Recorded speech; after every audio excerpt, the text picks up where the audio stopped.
வணக்கம் முருகன். தேர்தலுக்காக மத்திய அரசு இடியை வைத்து ரெய்டு நடத்துறாங்க. அப்படி மம்தா பானர்ஜி எதிர்கொண்டதை போல திராவிட முன்னேற்ற கழகமும் இடி ரெய்டை எதிர்கொள்ள முடியுமா அப்படிங்கிறத பார்க்கலாம். வீடியோக்கு சப்ஸ்கிரைப் பண்ணி சேனலுடைய வளர்ச்சிக்கு உதவுங்க. கூடவே பெல் பட்டன் ஆன் பண்ணுவீங்க. அப்பதான் சேனல்ல போற வீடியோ உங்களுக்கு நோட்டிபிகேஷன் கிடைக்கும். சரி, இப்ப வீடியோக்குள்ளார போலாம். இடி ரெய்டை திரு மம்தா பானர்ஜி எதிர்கொண்டதை போல தமிழ்நாட்டிலும் திராவிட முன்னேற்ற கழக அரசு இடியை ரெய்டு கொள்ள முடியுமா அப்படிங்கிறத பார்க்கலாம். அதே போலவே மம்தா பானர்ஜி எப்படி இடி ரெய்டு எதிர்கொண்டாங்க அப்படின்னு பார்க்கலாம். ஐபேக் நிறுவனம் தான் மேற்கு வங்க அரசுக்காக, அதாவது மம்தா பானர்ஜியுடைய அரசுக்காக தேர்தல் பணியை செய்யக்கூடிய ஒரு நிறுவனமாக ஒப்பந்தம் செய்யப்பட்டது. அந்த நிறுவனம் அந்நிய செலவாணி மோசடியில் ஈடுபட்ட ஒரு நிறுவனத்துடன் தொடர்பில் இருந்ததாக ஐபேக் நிறுவனத்தின் மீது, அதாவது மேற்கு வங்கத்தில் ஐபேக் நிறுவனம் எங்க அமைந்திருக்கிறதோ அந்த பில்டிங்ல ரெய்டு நடத்தினாங்க. அப்படி நடத்தப்பட்ட ரெய்டுக்கு மம்தா பானர்ஜியினுடைய திரிணாமுல் காங்கிரஸ் கட்சி கடும் எதிர்ப்பு தெரிவித்தது மட்டுமில்லாம முதலமைச்சராக இருக்க மம்தா பானர்ஜி அந்த நிறுவனத்தினுடைய அலுவலகத்துக்கு சென்று அங்க மத்திய பாதுகாப்பு படையினர்லாம் இருந்தாங்க. அவர்களை மாநில காவல்துறையை வைத்து ஓரங்கட்டிட்டு மம்தா பானர்ஜி அலுவலகத்துக்குள்ளாரே சென்று அங்கிருந்த ஹார்ட் டிஸ்க் மற்றும் ஏராளமான திரிணாமுல் காங்கிரஸ் சம்பந்தப்பட்ட அனைத்து ஆவணங்களையும் எடுத்துட்டு வந்துட்டாங்க. அது மட்டும் இல்லாம மிகப்பெரிய பேரணி நடத்தியிருந்தாங்க இந்த இடி ரெய்டுக்கு எதிர்ப்பு தெரிவித்து மேற்கு வங்கத்தினுடைய தலைநகர்ல. அதை போல திராவிட முன்னேற்ற கழக அரசு செய்யுமா அப்படிங்கிறது ஒரு மிகப்பெரிய கேள்வி. அடுத்ததாக மம்தா பானர்ஜி அந்த இடி மீதுவே வழக்கு பதிவு செய்யப்பட்டிருந்தாங்க. மாநில சுயாட்சியை பாதிக்கும் அளவிற்கு பாரதிய ஜனதா கட்சி இப்படிப்பட்ட ரெய்டை நடத்தியிருக்குன்னு சொல்லியிருந்தாங்க. அதே போல திராவிட முன்னேற்ற கழகத்தினுடைய அரசும் இன்னும் தேர்தலுக்கு 3 மாசம் தான் இருக்கு, 3 அதிகபட்சமா 4 மாசம் இருக்கு. அதற்குள்ளாக திமுக மேல மிகப்பெரிய ரெய்டு நடத்துறதா பாரதிய ஜனதா கட்சியினுடைய உள்துறை அமைச்சரே சொல்லிக் கொண்டிருக்கும் நேரத்தில் திராவிட முன்னேற்ற கழகத்தின் மீது இப்படிப்பட்ட ஒரு ரெய்டு நடத்தப்பட்டால் திமுக எப்படி மம்தா பானர்ஜி இடி எதிர்கொண்டாரோ அதை போல தமிழக அரசும் எதிர்கொள்ளுமா அப்படிங்கிறது மிகப்பெரிய கேள்விக்குறியாக இருக்கிறது. ஏன்னு கேட்டீங்கன்னா அந்த அளவுக்கு மம்தா பானர்ஜியை விட ஒரு 100 மடங்கு அதிகமான ஊழலை தமிழகத்தை ஆளும் திராவிட முன்னேற்ற கழகம் செய்து கொண்டிருக்கிறது. அதனால மம்தா பானர்ஜி போல இந்த திமுக மேல் நடத்தப்படும் ரெய்டை மாநில காவல்துறையை வச்சு தடுக்க முடியுமா? அதே போலவே மம்தா இடி மேல வழக்கு பதிவு செய்திருந்தாங்க. அதே போல திமுகவும் இடி மீது வழக்கு பதிவு செய்ய முடியுமா, செய்யுமா அப்படிங்கிறது பொறுத்திருந்து தான் பார்க்க வேண்டும். அடுத்ததாக இடி மத்திய அரசை பயன்படுத்தி மாநில அரசுகளை மிரட்டுகிறது அப்படியான்னு பார்த்தோம்னா அது உண்மைதான், 100% உண்மை, எந்த விதமான சந்தேகம் கிடையாது.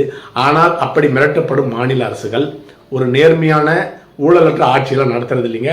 அதுவும் மம்தா பானர்ஜியும் மிக குறிப்பாக திராவிட முன்னேற்ற கழகம் மிகப்பெரிய இந்தியாவிலேயே மிகப்பெரிய ஊழல் கட்சி, ஏராளமான குற்றங்களை செய்த கட்சி திராவிட முன்னேற்ற கழகம். அந்த கட்சி மீது இடி ரெய்டு நடத்துவதில் எந்த விதமான தவறும் கிடையாது. இடி ரெய்டு நடத்துவதற்கு 100% தகுதியான கட்சி தான் திமுக. அதில் எந்த விதமான சந்தேகம் கிடையாது. அதே போலவே கடந்த 2021 முதல் 26 வரை திராவிட முன்னேற்ற கழகம் ஒரு 3.5 லட்சம் கோடி ரூபாய் ஊழல் செஞ்சிருக்கிறதாக எதிர்க்கட்சி தலைவர் எடப்பாடி பழனிசாமி அவர்கள் கவர்னரிடம் மனுவாக கொடுத்திருக்கின்றார். அப்படிப்பட்ட பிஜேபியினுடைய எதிர்க்கட்சியாக இருக்கின்ற திமுக மீது இடி ரெய்டு நடத்துவதில் எந்த விதமான தவறும் கிடையாது. அதை மம்தா பானர்ஜியை போல திமுக எதிர்கொள்ளுமா அப்படிங்கிறத பொறுத்திருந்துதான் பார்க்க வேண்டும். அடுத்ததாக ஆகாஷ் பாஸ்கரன். உச்ச நீதிமன்றம் ஆகாஷ் பாஸ்கரன் மீது தொடுக்கப்பட்ட வழக்கை ஒரு 3 மாசத்துக்கு மேல விசாரிக்க கூடாதுன்னு சொல்லி தடை விதிச்சிருந்தாங்க. சமீபமாக 1 வாரத்திற்குள்ளாக ஆகாஷ் பாஸ்கரன் வழக்கை தொடர்ந்து விசாரிக்கலாம்னு சொல்லிட்டு உச்ச நீதிமன்றம் அனுமதி வழங்கியிருக்கிறது. டாஸ்மார்க்ல 1 லட்சம் கோடி ரூபாய்க்கு மேல ஊழல் நடந்திருக்கிறது. அந்த ஊழல்ல துணை முதலமைச்சர் உதயநிதி ஸ்டாலினுக்கு தொடர்பு இருக்குன்னு சொல்லிட்டு தான் இந்த வழக்கை சிபிஐ சொல்லியிருக்காங்க. உதயநிதி ஸ்டாலினுடன் மிக நெருங்கிய தொடர்புல இருக்கிற உறவினர் தான் ஆகாஷ் பாஸ்கர். அப்படிப்பட்ட ஆகாஷ் பாஸ்கரனுடைய வழக்கை விசாரிக்கலாம்னு சொல்லிட்டு உச்ச நீதிமன்றம் அனுமதி வழங்கியிருக்கிறது. இது கண்டிப்பாக திராவிட முன்னேற்ற கழகத்திற்கு மிகப்பெரிய பின்னடைவை ஏற்படுத்த போகிறது. தேர்தலுக்கு ஏற்கனவே சொன்னதை போல இந்த 4 மாசம் தான் இருக்கு. தேர்தல் சமயத்தில் ரெய்டு நடத்தி ஆகாஷ் பாஸ்கரனை விசாரித்து அதன் மூலமாக 1 லட்சம் கோடி ரூபாய்க்கு மேலே ஊழல் நடந்திருக்கிறதாக சொல்லியிருக்கின்ற தொடர்பில் இருக்கின்ற துணை முதலமைச்சர் உதயநிதி ஸ்டாலின் அவர்களையும் கைது செய்யப்படுவது உறுதி. ஆனால் திராவிட முன்னேற்ற கழகத்தால் பாரதிய ஜனதா கட்சி திருப்திப்படுத்த முடியாது இந்த தேர்தல் சமயத்தில். அதே போலவே சபரீசன் அவர்கள், அதாவது முதலமைச்சர் அவர்களுடைய மருமகன் சபரீசன் அவர்களும் கைது செய்யப்படுவார். அவர் மீதும் ஏராளமான ஊழல் குற்றச்சாட்டுகள் இருக்குது. திமுகவினுடைய ஊழல் பணத்தை எல்லாம் கையாளுகின்ற ஒரு பொருளாதார நபராக தான் மத்தியில் ஆளும் பாரதிய ஜனதா கட்சியால் மற்றும் எதிர்க்கட்சிகளால் அவர் குறிப்பிடப்படுகிறார். அதைத் தொடர்ந்து திராவிட முன்னேற்ற கழகத்தை சேர்ந்த மூத்த அமைச்சர்களிடம் ரெய்டு நடத்தப்படும். குறிப்பாக ஜெகத் ரட்சகன், KN நேரு, துரைமுருகன், தங்கம் தென்னரசு, KS ராமச்சந்திரன் இவர்கள் எல்லாமே ஊழல் புகாரில் சிக்கி ஒரு 3 ஆண்டுகளுக்கு மேலாக எந்த விதமான நடவடிக்கையும் எடுக்கப்படாமல் மத்திய அரசால் EDயால் நிறுத்தி வைக்கப்பட்டிருக்கிறார்கள். அதற்கு காரணம் தேர்தல் சமயத்தில் இவங்களெல்லாம் கைது செய்து ஜெயிலில் அடிச்சிடலாங்கிற எண்ணத்தோடு இருக்கலாம். அப்படி கைது செய்யப்பட்டால் திராவிட முன்னேற்ற கழகத்துக்காக தேர்தலுக்கு அடிக்கப்பட்ட கொள்ளை பணத்தெல்லாம் டிஸ்ட்ரிபியூஷன் பண்ற ஃபைனான்சியர் தான் இவர்களை கைது சிறையில் அடைத்தால் திமுகவில் பெரிய அளவில் பொருளாதார ரீதியாக செலவு செய்ய முடியாது தேர்தலுக்காக. அப்படி கைது செய்து சிறையில் அடைத்து தேர்தலை சந்திக்கலாம் அப்படின்னு சொல்லிட்டு பாரதிய ஜனதா கட்சி நினைத்திருந்தால் அது இந்த தேர்தல் சமயத்தில் அதை நிறைவேற்றிக் கொள்ளும் பாரதிய ஜனதா கட்சி. அதே போலவே காங்கிரஸை திமுக கையாண்டதை போல பாரதிய ஜனதா கட்சியை கையாள முடியாது.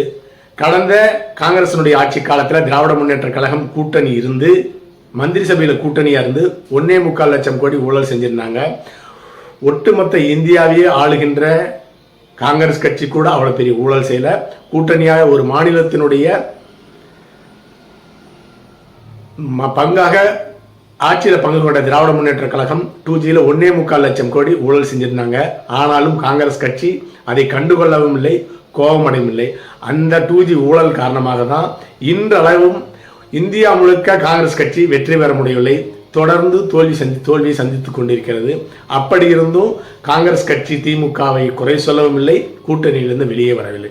அதே போல 2026 பாராளுமன்ற தேர்தலுக்கு உங்களுக்கு ஆட்சி அமைக்க நாங்கள் உதவி செய்யறோம்னு சொல்லிட்டு திமுக இப்பொழுது பாரதிய ஜனதா கட்சிக்கு ஒரு வாக்குறுதி கொடுத்தா அந்த வாக்குறுதி ஏற்றுக்கொண்டது. இந்த தேர்தல் சமயத்தில் திமுக மீது பாரதிய ஜனதா கட்சி ரெய்டு நடத்தாம இருக்குமான்னு கேட்டீங்கன்னா அதை நம்ப பாரதிய ஜனதா கட்சி தயாராக இல்லை.